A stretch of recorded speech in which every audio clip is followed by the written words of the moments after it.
की दूसरी लहर का प्रकोप जारी है। बड़ी खबर हम आपको बता रहे हैं, कोरोना महामारी की दूसरी लहर का प्रकोप जारी। 24 घंटे में कुछ हद तक कम हुए हैं कोरोना केस, लेकिन कोरोना से बढ़ रहा है मौतों का आंकड़ा। यूपी में गिर रहा है कोरोना संक्रमण का ग्राफ और कोरोना महामारी की दूसरी लहर का प्रकोप लगातार जारी है। बता दें आपको कि 24 घंटे में कोरोना केसेस जरूर कम हुए हैं, लेकिन मौतों के आंकड़े में लगातार इजाफा हो रहा है। आलम यह है कि अब लोग अपनी हिंदू परंपरा को बदलकर शव को जलाने के बजाय उनको दफना रहे हैं। लकड़ियां कम पड़ रही हैं। 24 घंटे में सामने आए 20,463 नए केस, 306 लोगों की कोरोना से मौत हुई।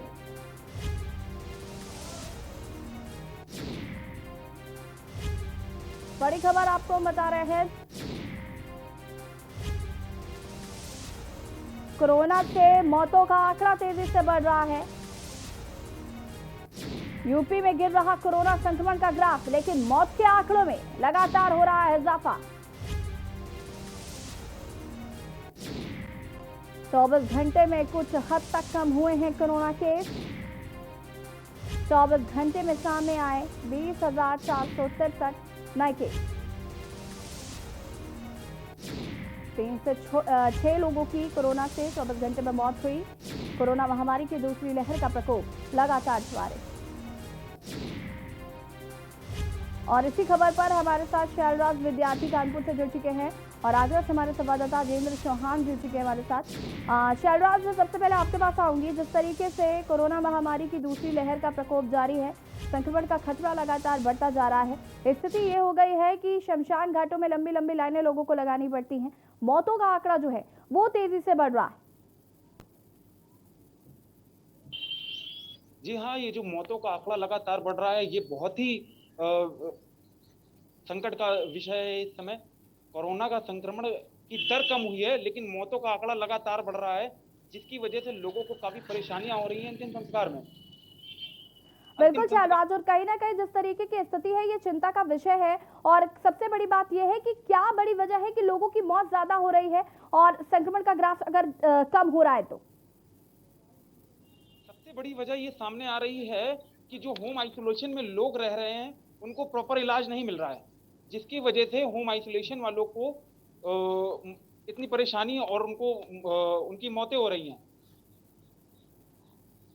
जी, हमारे साथ अजेंद्र भी जुड़े हुए हैं आगरा से। अजेंद्र, मैं आपसे जानना चाहूंगी, एक तरफ जहां कोरोना संक्रमण का खतरा जो तेजी से बढ़ रहा था उसमें थोड़ा नियंत्रण जरूर हुआ है, जो केसेस है उसमें थोड़ी कमी जरूर आई है, लेकिन मौत का आंकड़ा पिछले साल की अगर हम तुलना करें इस साल से, तो पिछले साल मौतें कम हो रही थी, लेकिन इस साल मौतों ने पीछे छोड़ दिया है उन आंकड़ों को जो संक्रमित हो रहे हैं। यही बिल्कुल, जिस तरह से कोरोना की दूसरी लहर का कहर है, अगर बात करते हैं पिछले साल की, तो पिछले साल इतना जो कोरोना का कहर था इतना तेज नहीं देखने को मिल रहा था, क्योंकि पिछले साल रिकवरी रेट बहुत ज्यादा था, मौतों का आंकड़ा बहुत कम था। लेकिन सरकारी कागजों में ये मौतों का आंकड़ा एक जिले से 3 से 4 मौतों का है। लेकिन शमशान घाट और कब्रिस्तान के बाहर जो लगी भीड़ है, जहां पर दाह संस्कार के लिए वेटिंग में लोगों को टोकन लेना पड़ रहा है, ये एक बड़ा सवाल है। हालांकि सरकारी जो आंकड़े हैं वो लगातार 4 से 5 मौत बताते हैं, लेकिन सैकड़ों की तादाद में रोज मौतें हो रही हैं। अगर बात करते हैं आगरा की, तो आगरा में अगर पिछले 15 दिन पहले देखा जाए तो लगातार जलाने के लिए लकड़ी कम पड़ चुकी थी। दाह संस्कार के लिए वेटिंग में लोग रहते थे, 7 से 8 घंटे में वेटिंग में नंबर आ पा रहा था। चिताओं से पूरा धुआं आगरा के पास देखा जा रहा था, लेकिन तब भी सरकारी आंकड़े कम थे। लगातार जिस तरह से कोरोना की दूसरी लहर है, उसके चलते तमाम अस्पताल यहाँ खोले गए। 26 अस्पताल कोविड के प्राइवेट हॉस्पिटल हैं, वही 2 सरकारी अस्पताल हैं एसएन मेडिकल कॉलेज में जो कोविड के सेंटर बनाए गए। लेकिन उसके बावजूद यदि अगर देखा जाए तो ऑक्सीजन प्लांट के बाहर जो लोग एक सिलेंडर लेकर आते हैं उनकी भीड़ 300 से 400 लोगों की भीड़ देखी जाती थी। तो ये वो लोग हैं जो घर में अपना इलाज करा रहे हैं, चाहे किसी मजबूरी में हो, गरीब व्यक्ति जिसके बाद हॉस्पिटल जाने के लिए पैसे नहीं है या उसकी कोई जुगाड़ नहीं है, उसको बेड नहीं मिल पाया है, तो वो घर में इलाज करा रहा है। तमाम मौतें यहाँ पर हुई हैं। आरटीपीसीआर और एंटीजन की हम बात करते हैं, जिनकी टेस्ट में एंटीजन और आरटीपीसीआर में नेगेटिव रिपोर्ट आती है, लेकिन उसके बावजूद भी अगर उनका सीटी कराया जाता है तो सीटी में चेस्ट में इन्फेक्शन देखा जाता है, और इन्फेक्शन इस कदर भर चुका होता है कि तमाम यहाँ मौतें हुई, चाहे वो अटैक का वजह रहा हो। लेकिन जिस तरह से यहाँ पर आलम है, आगरा की हम बात करते हैं या पूरे उत्तर प्रदेश की बात करते हैं, तो उत्तर प्रदेश का संक्रमित होने में 47वां नंबर है। और वहीं जिस तरह से सूबे के मुखिया योगी आदित्यनाथ जगह जगह जाकर दौरा कर रहे हैं, वहां पर क्या व्यवस्थाएं हैं सरकारी अस्पतालों की, साथ ही साथ प्राइवेट अस्पताल किस तरह से मरीजों के साथ बर्ताव कर रहे हैं, ऑक्सीजन प्लांट की क्या व्यवस्था है, उसी के चलते आगरा में भी लगातार यहाँ अधिकारियों ने तैयारी कर ली है। आगरा में आपको बता दें कि ऑक्सीजन गैस के प्लांट हमने जो लगातार तमाम तस्वीरें दिखाई थी, जहां पर भीड़ लगी रहती थी, लोगों को पहले ये आलम था कि 24 घंटे में ऑक्सीजन मिलती थी, लेकिन अब यह आलम यह है कि आगरा में 2 प्लांट ऐसे हैं जो हवा से ऑक्सीजन बनाते हैं। एक प्लांट को आर्मी की मदद से स्टार्ट किया गया, और अब अगर हम बात कर लेते हो तो तमाम अभी भी हालात ऐसे हैं कि आगरा में आपदा में अफसर यहाँ हॉस्पिटल निकाल चुके हैं। एक प्राइवेट अस्पताल पर डीएम द्वारा स्पष्टीकरण मांगा गया, क्योंकि वहां पर मरीज एडमिट हुआ और उस मरीज की मौत हुई और उसके परिजनों से 9,60,000 रुपए का बिल वसूला गया, क्योंकि जिस तरह से उत्तर प्रदेश सरकार और आगरा जिला प्रशासन ने जो रेट तय किए हैं, तय रेट में 15,000 और 18,000 रेट तय किए गए हैं, और उसके अंदर दवाई, डॉक्टर की फीस और मरीज का खाना, ऑक्सीजन और रूम का चार्ज और बेड का चार्ज निर्धारित है। लेकिन यहाँ पर आपदा में अफसर निकालने वालों के तरीके बिल्कुल अलग हैं। आगरा में अस्पतालों के रूम का चार्ज 15,000 कर दिया, डॉक्टर की फीस अलग कर दी, दवाइयों का चार्जेज अलग कर दिया, और बिल्कुल जो तय रेट थे उससे डबल रेट यहाँ पर अस्पतालों ने लिए। प्रशासन ने सुध ली, जिस तरह से 2 दिन पहले ही आगरा के अस्पताल में यहाँ पर कमी पाई गई, उससे स्पष्टीकरण मांगा लिए, लेकिन ये देर यसी काफी दिनों बाद यहाँ प्रशासन को सुध आई है, क्योंकि तमाम लोगों से करोड़ों रुपए की वसूली ये वो अस्पताल कर चुके हैं जिनकी संवेदनाएं खत्म हो चुकी हैं। और आगरा के अगर हालम की बात करते हैं तो अभी भी तमाम मरीज हैं। दूसरी ओर वैक्सीनेशन की बात कर लेते हैं। पहले आगरा में 200 सेंटर थे जो कि वैक्सीन लगाई जाती थी, लेकिन कल हमने के न्यूज के माध्यम से एक तस्वीर दिखाई जहां पर वैक्सीन सेंटर पर तमाम मारामारी थी, सोशल डिस्टेंसिंग की धज्जियां उड़ाते हुए नजर आ रहे थे। ये सोया हुआ स्वास्थ्य विभाग था, प्रशासन था, इनको कोई भी इस ओर ध्यान नहीं था, क्योंकि जहां 200 सेंटर पर वैक्सीन लगाई जा रही थी, और आगरा जिले की अगर हम बात करते हैं शहरी इलाके की, तो वहां पर 135 सेंटर थे और अब महज 4 सेंटर हैं। डोज की कमी है, वैक्सीन की कमी है। लगातार उत्तर प्रदेश में भी और देश में भी तमाम जगह से तस्वीरें आती हैं। आगरा में अब कुल मिलाकर डेली 4,000 डोज लगती हैं, जो 18 प्लस से लेकर 44 साल तक के लोगों के लिए आई हैं। लेकिन ये 4,000 वैक्सीन कितने लोगों में लग पाएंगी, तमाम यहाँ भीड़ रहती है, क्योंकि कोरोना का डर हर एक व्यक्ति के अंदर है, हर एक घर के अंदर है, और तमाम मौतें यहाँ पर हो चुकी हैं। तमाम सोशल मीडिया पर अगर हम फेसबुक खोलते हैं तो देख सकते हैं तमाम श्रद्धांजलि और दिवंगत आत्मा को शांति दे, इस तरह के तमाम ये वीडियो हैं। और ये कहर दर्शा रहा है, चाहे सरकारी कागजों में, सरकार में और सरकार के सिस्टम के कागजों में ये मौतों का आंकड़ा एक जिले से 4 से 5 मौतों का होता है। लेकिन यही अगर हम आगरा की बात कर लेते हैं तो आगरा में 300 से 400 मौतें हुई हैं, लेकिन इन मौतों का कारण क्या रहा ये अभी तक कोई नहीं बता पाया है। और सभी लोग जानते हैं कि इस समय जो मौत हुई है उसका मौत का कारण क्या होगा, लेकिन कागज अलग बोलते हैं, प्रशासन जो बोलेगा वही सूबे के मुखिया जानेंगे, क्योंकि प्रशासन है, सिस्टम में बैठे हुए अफसर हैं, इनके काम कारगुजारी किस तरह है, इनको ऊपर सूबे के मुखिया को किस तरह से बताना है, ये अलग बात है। लेकिन कोरोना की ये लहर लगातार बहुत बड़ी है। और दूसरी ओर अगर हम आंशिक लॉकडाउन की बात कर लेते हैं तो इस बार का लॉकडाउन पिछली बार की तरह से अलग है। तमाम चीजें खोलने, तमाम दुकानें खोलने की अनुमति मिली है, लेकिन अब आगरा के लोगों में भी डर देखा जा रहा है। और उसका आलम यह है कि पिछले 5 से 6 दिन से गिरावट आई है कोरोना के कहर में, और जो प्राइवेट अस्पतालों में बेड नहीं मिला करते थे उन हॉस्पिटल में अब 10 से 20 बेड खाली हैं। और जल्द से जल्द हम भी के न्यूज के माध्यम से तमाम दर्शकों से यही कहना चाहते हैं कि ये लॉकडाउन है कहीं ना कहीं एक संजीवनी साबित होगा, क्योंकि जिस तरह से ऑक्सीजन और रेमडेसिविर इंजेक्शन की यहाँ किल्लत और कालाबाजारी देखने के लिए मिल रही है, और लोगों को सतर्क रहना होगा, क्योंकि अगर लोग सतर्क रहेंगे तभी शायद इस कोरोना की कहर को चैन को तोड़ पाएंगे, कहर कम हो पाएगा। और दूसरी ओर सरकार से लगातार हम इस बात को कहेंगे कि सरकार और प्रशासन इस ओर ध्यान दे कि जल्द से जल्द वैक्सीन हो सके। जिस तरह से आगरा शहर में 4 सेंटर बनाए गए हैं, तमाम एक सेंटर पर हजारों की भीड़ देखी जा रही है। अगर ये सेंटर डिस्ट्रीब्यूट कर दिए जाएं प्राइवेट अस्पतालों में या जगह जगह पर ये बना दिए जाएं तो शायद ये भीड़ कम होगी, क्योंकि एरिया वाइज लोग अपने यहाँ पर जाकर टीकाकरण करा लेंगे। लेकिन जिस तरह से हजारों लाखों की भीड़ आगरा शहर के इलाके में है, वहां पर महज 4 सेंटर एक कमी है, और उसी का कारण है कि तमाम सोशल डिस्टेंसिंग की धज्जियां उड़ाते हुए तस्वीरें आती हैं। और वहीं देहात की हम बात कर लेते हैं तो देहात के 18 CSC पर यह टीकाकरण चल रहा है, और इसके लिए प्रशासन को इस ओर ध्यान देना होगा। यही बिल्कुल अजयेंद्र, आपने बहुत ही महत्वपूर्ण बातें बताई। पहले ये कि सिस्टम कितना संक्रमित हो चुका है, जिस तरीके से आंकड़ों को छुपाया जाता है, मौत के आंकड़े कैसे हैं ये हम सभी जानते हैं। सोशल मीडिया इस बात की एक कह सकते हैं ये बात बताता है कि किस तरीके से लोगों की मौतें हो रही हैं, लेकिन आंकड़े जो हैं वो बहुत कम बताए जाते हैं। इसमें कोई दो राय नहीं है, क्योंकि शमशान घाट में जिस तरीके से लकड़ियां नहीं है, टोकन लेना पड़ रहा है, कब्रिस्तान में कब्र खोदने के लिए गड्ढे नहीं बनाए जा पा रहे हैं, जगह नहीं है, क्योंकि वहां पर इस तरीके की स्थिति हम देख रहे हैं आज, क्योंकि आंकड़े मौतों के हैं जो वो बहुत तेजी से बढ़ रहे हैं। लेकिन एक चीज आपने ये भी कही कि लोग होम आइसोलेशन में रह रहे हैं, तो उनके सामने मजबूरी ये है कि भाई पैसा ही नहीं है हमारे पास, महंगा कर दिया है सारी चीजों को। अस्पतालों में जिस तरीके से कालाबाजारी हो रही है, इंजेक्शन को लेकर कालाबाजारी हो रही है, दवाइयों को लेकर कालाबाजारी हो रही है, सिलेंडर को लेकर कालाबाजारी हो रही है, तो कहीं ना कहीं ये बहुत चिंता का विषय है। और सबसे पहले संक्रमित सिस्टम को डोज देने की जरूरत है, मुझे ऐसा लगता है, क्योंकि जो स्थिति हम देख रहे हैं पिछले साल की तुलना में और इस साल की तुलना में काफी अंतर है। और कहीं ना कहीं ये जो चीजें हैं ये हमने ही क्रिएट की हैं, हमारे बीच के ही जो लोग, जो सिस्टम में बैठे हुए लोग हैं, उन्होंने क्रिएट की हैं। अगर चीजें महंगी नहीं होती तो लोग अस्पतालों का रुख करते, लेकिन वो नहीं कर पा रहे हैं, या फिर उनको अस्पतालों पर भरोसा ही नहीं है। उन्हें लगता है कि हम अस्पताल जाएंगे तो हमारी मौत निश्चित है, क्योंकि आपकी देखरेख कोई नहीं कर सकता वहां पर। अस्पतालों की ऐसी तस्वीरें, तो कहीं ना कहीं स्थिति जो है वो बहुत ज्यादा खराब है, और इसी वजह से शायद मौत के आंकड़े जो है वो तेजी से बढ़ रहे हैं, इसमें कोई दो राय नहीं है। अजेंद्र, बात हम वैक्सीनेशन की कर लें। वैक्सीनेशन की आपने जिस तरीके से बात बताई, वैक्सीन नहीं लग पा रही है लोगों को, लोग वहां पर जाकर हंगामा करते हैं, हाय तौबा मचाते हैं, लेकिन उसके बाद भी वैक्सीन नहीं मिल पा रही। क्यों? क्योंकि हमारे पास वैक्सीन नहीं है या उपलब्ध नहीं हो पा रही है। इस तरीके की चीजें सामने आ रही हैं, तो कहीं ना कहीं ये जो मौतों का आंकड़ा तेजी से बढ़ रहा है, ये बहुत चिंता का विषय है, और उस पर ध्यान देने की जरूरत है। सरकार को भी और सिस्टम को भी अपनी जिम्मेदारी समझने की जरूरत है। हमारे साथ कुलदीप अवस्थी भी जुड़ चुके हैं। कुलदीप, आपसे जानना चाहेंगे, जिस तरीके से कोरोना का ग्राफ लगातार तेजी से बढ़ता जा रहा है, और कोरोना का ग्राफ, माफ कीजिएगा, कम हो रहा है, लेकिन जिस तरीके से मौतों का आंकड़ा अगर बात की जाए तो वो तेजी से बढ़ रहा है। देखिए, मैं आपको दिखाना चाहता हूं कि झांसी की शमशान घाट है, उसकी स्थिति क्या है। ये देखिए मेरे पीछे ये जो चिताएं जल रही हैं, ये स्थिति है। जो प्लेटफॉर्म पक्के बनाए गए थे, उन प्लेटफॉर्म के साथ साथ आसपास का जो एरिया है उसको भी एक्वायर करना पड़ रहा है। लगातार जो लोगों के बैठने की जगह थी, जो चलने की जगह थी, उसको भी एक्वायर किया गया है। तो कहीं ना कहीं संख्या में इजाफा हुआ है।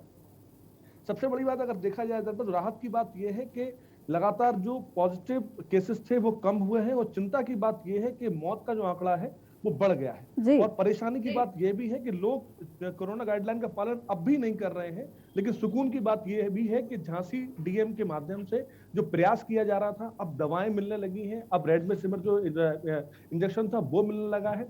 और ये सब चीजें थोड़ी सुलभ, पिछले 4 से 5 दिनों के भीतर जो गिरावट आई है, लगातार मौतें भी, हालांकि मौतें अभी बढ़ रही हैं, ये बहुत चिंता का विषय है।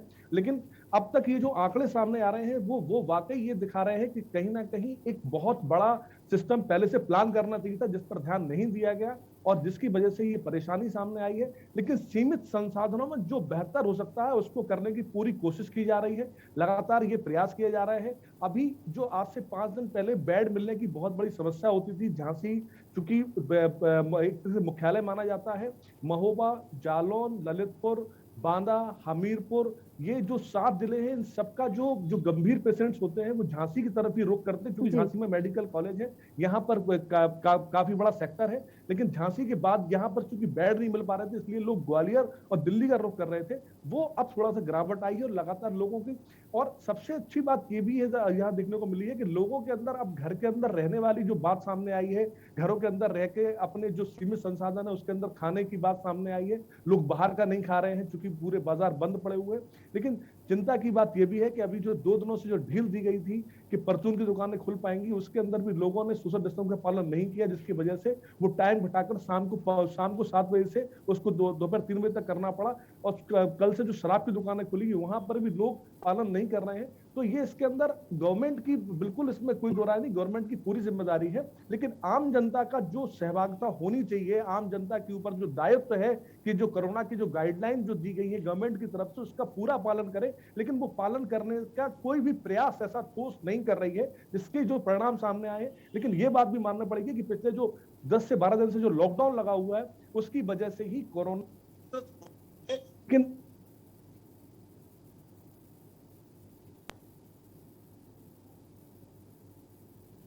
और उसके लिए तैयारियां शुरू कर दी गई है। मुख्यालय स्तर पर 100 बेड लगातार आरक्षित करने की कोशिश की जा रही है। तो जरूरत है कि आम आदमी अपनी जिम्मेदारी को समझे, अपनी बात को समझे कि बेवजह घर से बाहर ना निकले, अन्यथा जिस तरीके के परिणाम सामने आ रहे हैं वो काफी चिंताजनक है। कुलदीप, बिल्कुल ये बात मैं हमेशा कहती हूँ कि हमें अपनी जिम्मेदारी समझनी होगी। सरकार अपना काम कर रही है, लेकिन हमारा भी कुछ फर्ज बनता है।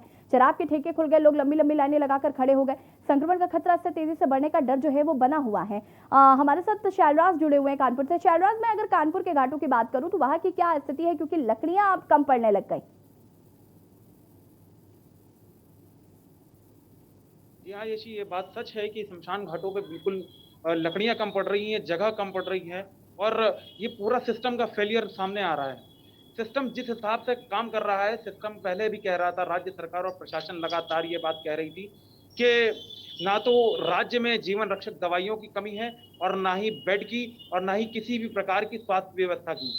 लेकिन जिस हिसाब से 3400 का मिलने वाला रेमडेसिविर इंजेक्शन 40,000 रुपए में कालाबाजारी जिसकी हो रही थी, ऑक्सीजन सिलेंडर की कालाबाजारी हो रही थी, और जो बेड्स थे अस्पतालों में, जो बेड्स थे वो अवेलेबल सिर्फ पॉलिटिकल पार्टीज के जानने वालों के लिए ही हो रहे थे।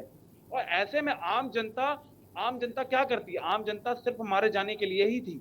इसलिए आम जनता सबसे ज्यादा प्रभावित है इससे, और आम जनता के ऊपर बहुत बड़ा पहाड़ टूटा है, जिसकी वजह से शमशान घाटों पे लकड़ियों की कमी पड़ रही है, और शमशान घाटों पे लंबी लंबी कतारें देखने को मिल रही हैं, और 5 लंबे वेटिंग पे हैं अंतिम संस्कार के लिए।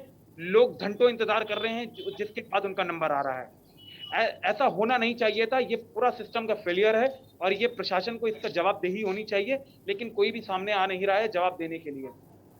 बिल्कुल शहराज, कहीं ना कहीं सिस्टम ही फेल हो रहा है। अगर स्थिति इतनी खराब हो रही है, अगर ग्राफ कम हो रहा है, तो मौतें क्यों हो रही हैं? ये बड़ा सवाल है, यही हम पूछ रहे हैं और इसी पर चर्चा कर रहे हैं। जयेंद्र, मैं आपसे जानना चाहूंगी, जिस तरीके से अस्पतालों की अब हम बात करें, सरकारी दावों की पहले बात कर लें, तो सरकारी दावे ये कहते हैं कि हमारे पास ऑक्सीजन भरपूर है, हमारे पास बेड भरपूर हैं, हमारे पास रेमडेसिविर इंजेक्शन भी है, हम किसी भी चीज़ की कमी नहीं होने देंगे, जान है तो जहान है। ये बातें सरकारी दावों के हिसाब से कही जा रही हैं, लेकिन अगर हम ज़मीनी हकीकत की बात करें तो आप खुद इस बात को मानते हैं कि अस्पतालों में जिस तरीके से बेड नहीं है, ऑक्सीजन लोगों को नहीं मिल पा रही है, क्योंकि कालाबाजारी चरम सीमा पर है। मौत का आंकड़ा बढ़ने की वजह एक बड़ी ये भी है, क्योंकि अगर आप ऑक्सीजन सिलेंडर 50,000 रुपए का खरीदेंगे, हर किसी जो गरीब तबके के लोग हैं, हर कोई नहीं अफोर्ड कर सकता है ऑक्सीजन सिलेंडर 50,000 का, या हर कोई नहीं अफोर्ड कर सकता है रेमडेसिविर इंजेक्शन, हर कोई दवाइयाँ अफोर्ड नहीं कर सकता है। तो सिलेंडर और रेमडेसिविर इंजेक्शन तो फिर भी महंगी चीज़ों में आती है, और इस वक्त की बहुत बड़ी ज़रूरत भी है लोगों के लिए। तो कहीं ना कहीं ये एक बड़ा जो मौतों का आंकड़ा बढ़ रहा है, इसके लिए ये एक बड़ी वजह मानी जा सकती है। देखिए यसी, अगर कुल मिलाकर पहले तो हम सरकारी दावों की बात कर लेते हैं। सरकार और सरकार के सिस्टम में बैठे हुए अफसर हैं, वो लगातार इस बात को कहते चले आ रहे हैं कि उत्तर प्रदेश में ऑक्सीजन की किल्लत नहीं है, बेडों की किल्लत नहीं है, और जो इंजेक्शन और दवाइयां हैं उनकी किल्लत नहीं है। लेकिन हकीकत में ये दावे सारे खोखले साबित होते दिखाई दे रहे हैं। अगर बात कर रहे थे आगरा की, तो आगरा में यसी ये आलम हुआ है कि हॉस्पिटलों ने अपने हॉस्पिटलों के बाहर वहां पर एक नोटिस चस्पा कर दिया कि हमारे हॉस्पिटल में मात्र 2 घंटे की ऑक्सीजन बची है। उसके बाद जो आलम हुए हैं, यदि यहाँ पर पब्लिक जो मरीज के तीमारदार थे, वो हॉस्पिटलों से खाली सिलेंडर को लेकर यहाँ जो प्लांट है वहां भागे। और यही नहीं, आगरा के आसपास, आगरा, इटावा, मैनपुरी, अलीगढ़, हाथरस, फिरोजाबाद में जहां पर भी ये प्लांट थे, अपने मरीज को हर एक व्यक्ति बचाना चाहता है, क्योंकि वो घर का मेंबर है। और यही आलम तमाम वीडियो हमने दिखाए हैं। ऑक्सीजन के प्लांट की अगर बात करते हैं, ऑक्सीजन के प्लांट के बाहर आज से 15 दिन पहले की बात कर लेते हैं, तो सैकड़ों की तादाद में भीड़ दिखती थी, महिलाएं, पुरुष, और वहां पर लाइन में लगे हुए रोते दिखाई दिए कि हमारे घर का मेंबर मर जाएगा, हमें ऑक्सीजन दे दिए। अस्पतालों ने साफ तौर से 1 दर्जन अस्पतालों ने नोटिस चस्पा कर दिए कि हमारे यहाँ ऑक्सीजन नहीं है। और ये आलम डेली ही होता था। जिले के प्रशासनिक अधिकारी लगातार कहते चले जा रहे थे कि ऑक्सीजन आ रही है, लेकिन ये हकीकत है कि तमाम मौतें ऑक्सीजन के अभाव में हुई है। अगर हम दूसरी ओर हम रेमडेसिविर इंजेक्शन की बात कर लेते हैं, जिसको कि इस समय संजीवनी माना जा रहा है, इसकी हकीकत यह है कि प्रदेश के मुखिया लगातार कहते हैं कि इंजेक्शन की कमी नहीं है, कोविड अस्पतालों में ये इंजेक्शन पहुंचेगा। लेकिन जमीनी हकीकत की बात करते हैं तो सीएमओ द्वारा आज से 7 दिन पहले बताया गया कि ये 40 इंजेक्शन लखनऊ से डेली आते हैं, जो कि आगरा का ड्राइवर गाड़ी लेकर जाता है, और उसके बाद जो 2 कोविड अस्पताल सरकारी हैं और साथ ही साथ 26 अस्पताल जो कि प्राइवेट अस्पतालों को कोविड अस्पताल बनाया गया है। लेकिन वहां पर रहने वाले मरीजों को हमने जाकर खुद देखा है और उसके तीमारदारों को भटकते हुए देखा है कि इंजेक्शन दे दीजिए। पहले कहा जाता है कि आगरा के एडीएम सिटी के पास जाइए, वही इसके प्रभारी हैं। जब वो वहां जाता है तो कहा जाता है कि सीएमओ साहब के पास जाइए। सीएमओ साहब कहते हैं कि हॉस्पिटल के लेटर हेड पर लिखवा के लाइए। लेटर हेड पर लिखवाने की कहते हैं तो हॉस्पिटल संचालक बोल देता है कि हमें सीएमओ साहब ने मना करा है। लेकिन उसके बाद ये मरीज का तीमारदार इन अफसर और इन हॉस्पिटल संचालकों के बेड की गेंद बन जाता है और इधर से उधर भटकता रहता है। काफी मशक्कत के बाद वो मजबूर हो जाता है और कल जाकर वो ब्लैक में और वो इंजेक्शन खरीदता है, क्योंकि कीमत कुछ भी हो लेकिन मौत से ज्यादा कीमत नहीं हो सकती है, चाहे पैसे का इंतजाम वो कहीं से भी करे। हालांकि अब जिस तरह से कहा जा रहा है कि इंजेक्शन 140 इंजेक्शन यहाँ मंगाए जा रहे हैं, लेकिन अभी भी कालाबाजारी बिल्कुल नहीं रुक रही है और खुलेआम यहाँ ब्लैक में ये इंजेक्शन मिल जाता है, जिसकी कीमत 30 से 40 हजार रुपए है। जैसा ग्राहक पड़ जाए वैसा ही ये कालाबाजारी करने वाले ये जो ऑक्सीजन जो इंजेक्शन है उसको बेच देते हैं। और ये इंजेक्शन की बात नहीं है, अगर हम बात कर लेते हैं जो कोरोना में यूज हो रही दवाइयों की हम बात करते हैं, तो आगरा में तमाम होलसेलर और तमाम रिटेलर ऐसे हैं कि एमआरपी से रेट ज्यादा में बेच रहे हैं और किसी बात का उनको डर नहीं है। हालांकि प्रशासन और पुलिस चाहे लाख दावे करे कि इन कालाबाजारी करने वालों को सख्त से सख्त इनके खिलाफ कार्रवाई की जाएगी, लेकिन आपदा में अफसर निकाल चुके और ये मानवता को शर्मसार करने वाले ये जो व्यापारी हैं ये अभी भी कालाबाजारी करने से बाज नहीं आ रहे हैं। और तमाम आज भी लोग ऐसे हैं जो हॉस्पिटलों में लाखों रुपए का बिल दे रहे हैं। सूबे के मुखिया द्वारा कहा गया कि सभी हॉस्पिटल अपने बाहर रेट लिस्ट लगाएंगे, लेकिन आज भी उस रेट लिस्ट से ज्यादा पैसे लिए जा रहे हैं। 15,000 18,000 का रेट तय किया गया है, लेकिन इन लोगों को कमाने के तमाम तरीके आते हैं, क्योंकि ये जो पैसे हैं इसके अलावा डॉक्टर की फीस और तमाम ऐसी दवाइयां हैं जो दवाइयां जिनकी कीमत आज अगर 100 रुपए थी तो वो दवाई आज एमआरपी पर मिल रही है 300 से ज्यादा रुपए लिए जाते हैं। 100% से ज्यादा यहाँ मरीज से दवाई ली जा रही है। वो दवाई कितनी मरीज को लग रही है ये आईसीयू में जाकर या वेंटिलेटर पर जो मरीज है उसको जाकर कोई नहीं देख रहा। लेकिन आपदा में अफसर निकालने वाले ऐसे संवेदनाएं खत्म होने वाले ये डॉक्टर आज भी इस आपदा में इस महामारी में पैसा कमाने की सोच चुके हैं। और गरीब व्यक्ति अगर हम ऐसी बात कर लेते हैं तो आज एक गरीब व्यक्ति के हाथ का ये इलाज नहीं है, वो कोरोना का इलाज प्राइवेट अस्पताल में नहीं करा सकता है। ये एक कड़वा सत्य है। चाहे सूबे की सरकार और प्रशासन में बैठे अधिकारी जरूर कहते हो कि सरकार द्वारा कहा गया कि गरीब व्यक्ति को कोई भी निजी अस्पताल हॉस्पिटल से बाहर नहीं लौटाएगा, उसका सभी खर्चा राज्य सरकार वहन करेगी। लेकिन एक भी ऐसा मरीज यहाँ पर आगरा का प्रशासन अगर नहीं दिखा पाएगा कि किसी गरीब का इलाज कराया हो और उसको भुगतान अपनी जेब से न दिया हो, तो ये आलम है सिस्टम का। और सिस्टम में बैठे हुए उन अधिकारियों का और सरकार के मुखिया को क्या तस्वीर आगरा की दिखाई जाती होंगी वो एक अलग बात है। लेकिन जमीनी हकीकत में हम बात करते हैं तो आज भी इंजेक्शन के लिए किल्लत है, ऑक्सीजन के लिए आज भी लोग। बिल्कुल अजेंद्र, कहीं ना कहीं ये सच है कि सरकार के पास जो आंकड़े जो आते हैं और जो जमीनी हकीकत है वो उससे बहुत इतर है। कहीं ना कहीं ये जो ग्राफ कम हो रहा है लेकिन मौतों के आंकड़े बढ़ रहे हैं, ये बात समझनी होगी हमें। और ये कहीं ना कहीं सिस्टम की नाकामी की वजह से है जो आज लोग अपनों को खो रहे हैं। फिलहाल आप सभी का बहुत बहुत शुक्रिया तमाम जानकारी देने के लिए। आपको बता दें कि कोरोना का ग्राफ भले ही बढ़ रहा है, माफ कीजिएगा कम हो रहा है, लेकिन मौतों का आंकड़ा जो है वो लगातार तेजी से बढ़ रहा है, जिसकी वजह से आम जनता को काफी समस्याओं का सामना करना पड़ रहा है। और शायद इसकी बड़ी वजह है कालाबाजारी, जिसकी बड़ी वजह है अस्पताल में जिस तरीके से गरीबों को बेड नहीं मिल पाता है, ऑक्सीजन सिलेंडर नहीं मिल पाता है, जिसकी वजह से वो अपना दम तोड़ देते हैं और अपनों को लोग खो देते हैं। तो कहीं ना कहीं स्थिति जो है वो बहुत खराब है और कहीं ना कहीं सिस्टम को सुधारने की बहुत ज्यादा जरूरत है। फिलहाल खास पेशकश में देखते रहिए के न्यूज़ इंडिया। नमस्कार।